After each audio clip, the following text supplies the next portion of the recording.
Bulletin की शुरुआत करते हैं सबसे बड़ी खबर के साथ। सरला बरला परिसर में बीजेपी कार्य समिति की आज बैठक हुई और इस बैठक में निर्णय लिया गया कि मोदी सरकार के 9 साल पूरे होने के अवसर पर भारतीय जनता पार्टी 1 महीने का यानी कि 30 मई से 30 जून तक विशेष कार्यक्रम आयोजित करने जा रही है। साथ ही जनाधार बढ़ाने और मोदी सरकार के 9 वर्ष पूरे होने पर विशेष कार्यक्रम को लेकर चर्चा हुई। वहीं बीजेपी प्रदेश अध्यक्ष की बात करें तो दीपक प्रकाश ने कहा कि 30 मई को केंद्र की नरेंद्र मोदी सरकार के 9 वर्ष पूरे हो रहे हैं। इस अवसर पर पूरे 1 महीने तक कई कार्यक्रम आयोजित किए जाएंगे। साथ ही साथ जनाधार बढ़ाने पर भी बल दिया जाएगा।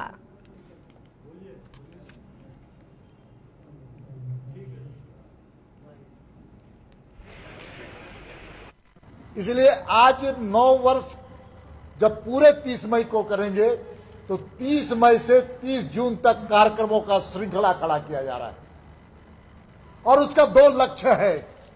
वो लक्ष्य है कि प्रधानमंत्री के जो उपलब्धियां हैं, केंद्र सरकार की उपलब्धियां हैं, यशस्वी प्रधानमंत्री जो दुनिया के सर्वाधिक लोकप्रिय नेता है, उनके द्वारा, उनकी सरकार के द्वारा, भारतीय जनता पार्टी की सरकार की जो केंद्र की सरकार है, इसलिए आज। और इसी खबर पर और भी जानकारी के लिए हमारे साथ सीधे रांची से संवाददाता विशाल भारद्वाज हमारे साथ बने हुए हैं। विशाल, हमने पिछले दिनों देखा कर्नाटक विधानसभा का रिजल्ट सामने आया और उस चुनाव में एक करारा तमाचा जो है वो बीजेपी को झेलना पड़ा और जिस पर विपक्ष ने भी जमकर निशाना साधा। क्या लगता है, ऐसी क्या जरूरत आन पड़ी कि कर्नाटक में हार के बाद झारखंड में इसका सीधा असर हमें देखने को मिला और एक कार्य समिति की बैठक को आयोजन करना पड़ा?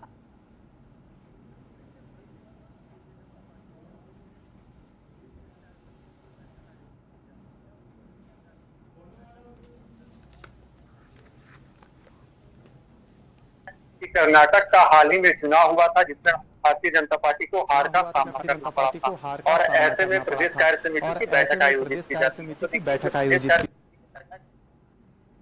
की जाती है। तो देखिए, जो किसी भी पार्टी के द्वारा आयोजित की जाती है, तो आज इस प्रदेश कार्य समिति बताया कि 30 मई को प्रधानमंत्री नरेंद्र मोदी सरकार के 9 वर्ष पूरे होने वाले हैं। इन 9 वर्षों में प्रधानमंत्री नरेंद्र मोदी ने देश के लिए क्या किया, जो जन कल्याणकारी योजनाएं हैं उसे कैसे धरातल पर पहुंचाने का काम किया, इस पूरी योजनाओं को जनता तक पहुंचाने के लिए 30 मई से 30 जून यानी कि 1 महीने तक भारतीय जनता पार्टी का विभिन्न कार्यक्रम होगा। देखिए, आपने कर्नाटक चुनाव का जिक्र किया। देखिए, भारतीय जनता पार्टी के जो प्रदेश अध्यक्ष है दीपक प्रकाश ने कहा कि वह विधानसभा का चुनाव था, आगामी 2024 में लोकसभा का चुनाव होना है और इसी के मद्देनजर हम लोगों की विचार विमर्श हो रही थी। देखिए, अगर हम पूरे परिदृश्य की अगर बात करें कर्नाटक चुनाव को लेकर या आने वाले समय में जो भी प्रदेशों में चुनाव होना है, विधानसभा का चुनाव होना है, तो उसकी रणनीति निश्चित तौर पर बनाई जाती है। लेकिन देखिए, प्रदेश कार्य समिति की बैठक है, उसमें झारखंड का क्या मुद्दा रहेगा, झारखंड प्रदेश में क्या कुछ चल रहा है, इन विषयों पर चर्चा थी।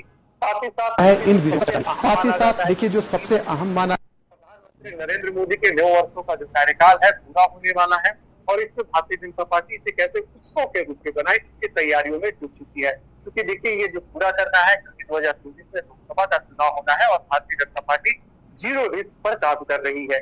अगर हम झारखंड की बात करें तो झारखंड में कुल 14 लोकसभा की सीटें हैं, जिसमें अगर हम 2019 की अगर हम बात करें सुविधा तो भारतीय जनता पार्टी ने 11 सीटों पर जीत दर्ज किया था। वहीं एक जो सीट है आजसू को मिली थी, एक सीट कांग्रेस के खाते में गई थी और एक सीट जेएमएम के खाते में। इस बार जो भारतीय जनता पार्टी का एजेंडा है या हम कह लें जो जमीनी स्तर पर काम चल रहा है कि छोटी चीजों से कैसे डील किया जाए। तो देखिए, भारतीय जनता पार्टी कहीं भी चीज नहीं करना चाहती है। 2019 में विधानसभा चुनाव में जो गलतियां हुई थी 2024 में ऐसा ना हो, इसकी तैयारियों में भारतीय जनता पार्टी का जो एक कार्यकर्ता है जुट चुका है।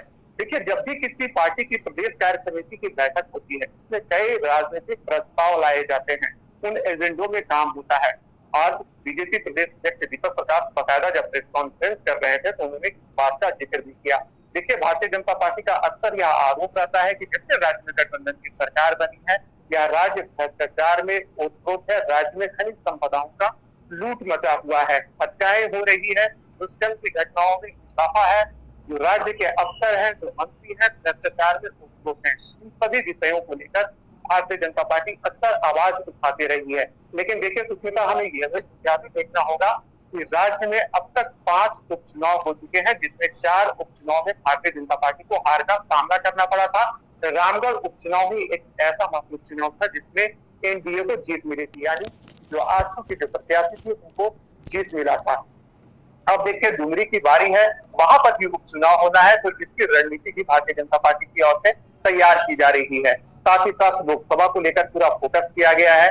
पूरे अगर हम पूरे भारत में बात करें तो सभी जो राज्य है वहां पर भारतीय जनता पार्टी की ओर से कार्यक्रम किया जाएगा, क्योंकि प्रधानमंत्री नरेंद्र मोदी। विशाल, आप कह रहे हैं कि बीजेपी न सिर्फ झारखंड में बल्कि अन्य राज्यों में भी अपनी मजबूती बैठाने को लेकर विचार विमर्श लगातार कर रही है। विशाल, हमने पिछले दिनों देखा बिहार के मुख्यमंत्री नीतीश कुमार ने झारखंड दौरा किया, और न केवल झारखंड, उन्होंने और राज्यों का भी दौरा किया था और विपक्षी एकता पर वो नजर आए थे। तो क्या लगता है कि नीतीश कुमार का झारखंड आना भी कहीं ना कहीं एक विपक्षी एकता को दर्शा रहा है, क्योंकि बीजेपी अब कहीं ना कहीं झारखंड में कमजोर साबित होती नजर आ रही है?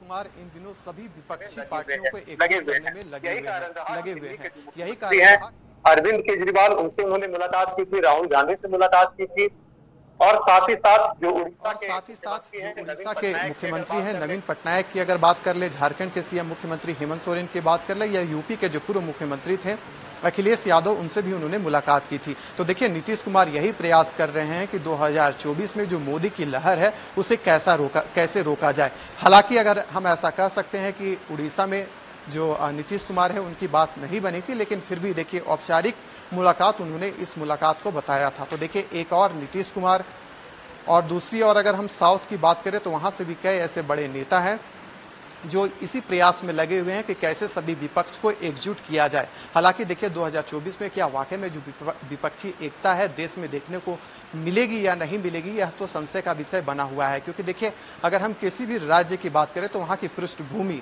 राजनीतिक पृष्ठभूमि की बात कर ले या सामाजिक पृष्ठभूमि की बात कर ले, वह अलग अलग होती है। ऐसे में नीतीश कुमार के सामने वाकई में चुनौती है। आज बीजेपी प्रदेश अध्यक्ष ने नीतीश कुमार के ऊपर तंज कसते हुए कहा कि वह जो विपक्षी एकता के मिशन पर निकले हुए हैं वह निराधार है, जनता उन्हें नकार देगी। तो देखिए इस प्रकार के बयान अभी से तेज हो गए हैं, और हम ऐसा कह सकते हैं कि 2024 को लेकर जो भी राजनीतिक पार्टियां हैं अपनी अपनी ओर से तैयारियों में जुट चुकी है। एक और विपक्षी एकता का मिसाल पेश कर रहे हैं नीतीश कुमार। तो वहीं भारतीय जनता पार्टी का कहना है कि 2024 में निश्चित तौर पर केंद्र में नरेंद्र मोदी की सरकार बनेगी, क्योंकि जनता चाहती है कि केंद्र में ऐसी सरकार बने जो जन योजनाओं को भूतल तक, धरातल तक पहुंचाने में सफल रहे। तो देखिए अभी से तैयारियां शुरू हो चुकी है। ये तो आने वाला समय ही बताएगा कि जब 2024 लोकसभा का चुनाव होगा तो उस समय भारत देश का जो राजनीतिक पृष्ठभूमि रहेगा वो विपक्ष की क्या भूमिका रहती है, और भारतीय जनता पार्टी की ओर से क्या निर्देश दिए जाते हैं, क्या कार्य किया जाता है। जी सुष्मिता। विशाल, जिस तरीके से आपने हम तक जानकारी पहुंचाई कि बीजेपी की जब भी कार्य समिति की बैठक होती है तो एक निर्णय निकलकर सामने आता है, और इस कार्य समिति में भी एक निर्णय निकलकर सामने आया जहां 1 महीने तक यानी कि 30 मई से 30 जून तक विशेष कार्यक्रम आयोजित किए जा रहे हैं। और साथ ही इसमें यह भी कहा गया कि मोदी सरकार के 9 वर्ष पूरे होने पर यह कार्यक्रम किया जा रहा है। देखिए विपक्ष भी लगातार ये कहते आई है कि बीजेपी हमेशा से ही बड़े चेहरे यानी कि नरेंद्र मोदी जी के चेहरे को लेकर लगातार सत्ता पक्ष में आई, उनके चेहरे का इस्तेमाल किया गया, और वापस से भी जिस तरीके से हम देख रहे हैं झारखंड में अपना एक बैठ बनाने के लिए बीजेपी जो है नरेंद्र मोदी की सरकार पूरे होने पर 1 साल का कार्यक्रम आयोजित कर रही है। जी बिल्कुल सुष्मिता, देखिए अगर हम भारतीय जनता पार्टी के जो कार्यक्रम है उसकी जो रूपरेखा है, उसकी जो दूरदर्शिता है, उसकी अगर हम बात करें तो उसमें एक अलग प्रकार की राजनीतिक दृश्य दिखता है। देखिए 21 जून को पूरा देश अंतर्राष्ट्रीय योग दिवस मनाएगा। जो 30 मई से 30 जून तक जो भारतीय जनता पार्टी का कार्यक्रम है उसमें 21 जून को अंतर्राष्ट्रीय योग दिवस मनाना भी शामिल है। साथ ही साथ अगर हम 23 जून की बात करें तो श्यामा प्रसाद मुखर्जी की जो पुण्यतिथि है उसे भी भारतीय जनता पार्टी एक अलग रूपरेखा तैयार कर मनाने की दिशा में जुटी हुई है।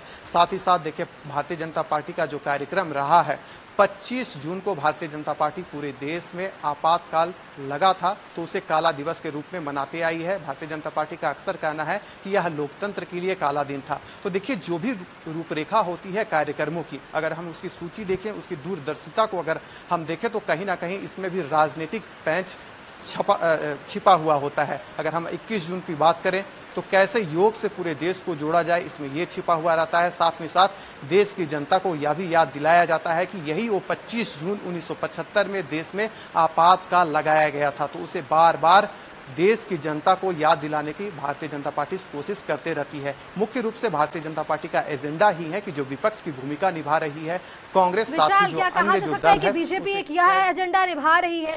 हमने देखा कि हिमाचल में और कर्नाटक में विधानसभा चुनाव में बीजेपी को हार मिली और कांग्रेस की जीत का श्रेय सभी ने, कांग्रेस नेताओं ने, सभी ने कांग्रेस नेता राहुल गांधी को दिया और उनके भारत जोड़ो यात्रा को दिया। तो क्या यह कहा जा सकता है कि बीजेपी अपने बाट को मजबूत बनाने के लिए लगातार अब 1 महीने तक कार्यक्रम करेगी ताकि वो आम जनता से जुड़ाव कर सके?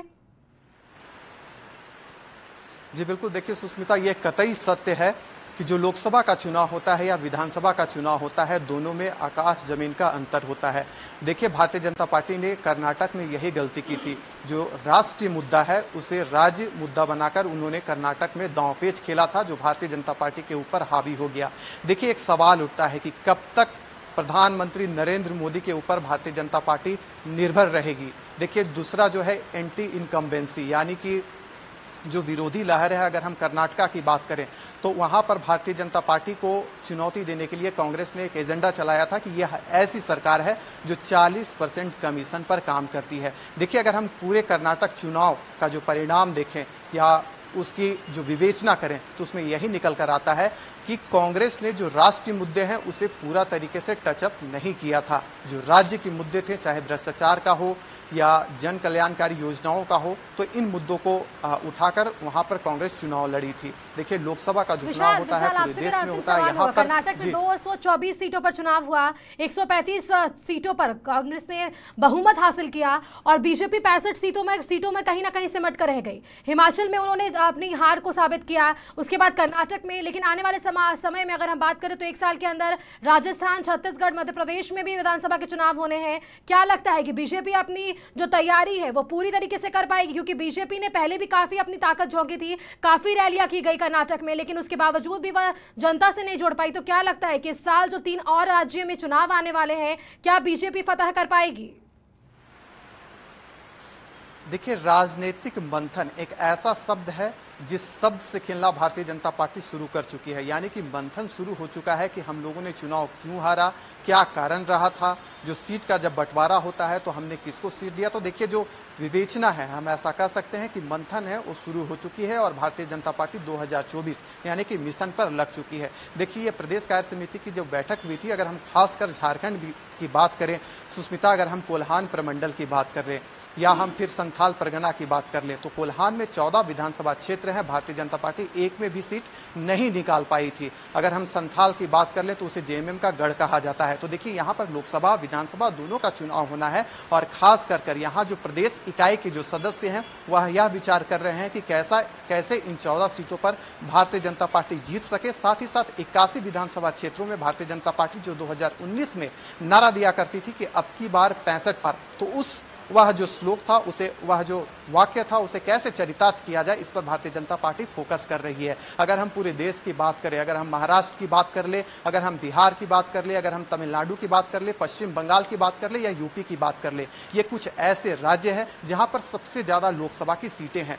यूपी 80, बिहार 40। देखिए, ऐसा कहा जाता है कि ये पूरा तय करती है कि अगला प्रधानमंत्री कौन होगा। तो खास कर यूपी, मध्य प्रदेश, बिहार, इन राज्यों में भारतीय जनता पार्टी लग चुकी है। देखिए, पश्चिम बंगाल का जो ढांचा है, जो राजनीतिक ढांचा है, वह बिल्कुल अलग है। भारतीय जनता पार्टी बिल्कुल कोशिश करेगी कि वहां पर सेंधमारी ममता की सीटों पर कैसा किया जाए। हालांकि ये आने वाला समय बताएगा कि पूरे देश को लेकर और खास कर झारखंड को लेकर जो केंद्र में नरेंद्र मोदी सरकार है उसकी क्या रणनीति रहती है। जी सुष्मिता। चलिए विशाल, तमाम जानकारी के लिए आपका बहुत बहुत धन्यवाद हमारे साथ जुड़ने के लिए और तमाम जानकारी हमारे दर्शकों तक सीधे पहुंचाने के लिए।